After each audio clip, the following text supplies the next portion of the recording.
Assalamu alaikum. Benim ismim İhsan Özuygur. Ben 11 yaşta Tinker. Ben tek dersi okuyayım. Benim yaşadığım projemin kodu bana şu. Bunu da diyen en başta santimetre ögesini bazı maydaki pinler bilen maydaki ögün onlar pinler bilen aşlarını okutup aşı değerde ayarlaydı. Tinkercad köz qo'yasiz. Tinkercad ne çıkıyorsun mu? Tinkercad ne çıkıyor?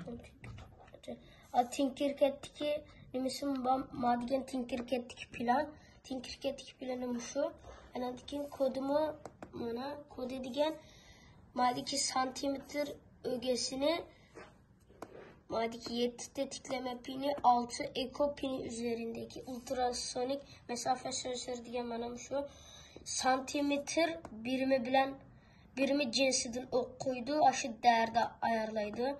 Anadaki eğer santimetre diyen 35'ten küçük ya eş tam bolup kalsa o 12 pinindeki servonu 90 gradus aylandırdı. Eğer onda bulmasa kayıt eski halıtığa ötküzdü. İş köz qo'yamsiz. Madiki nimiz bana hazır kolamı kıysam ma çöglüde ekesem kayıt eski halıtığa.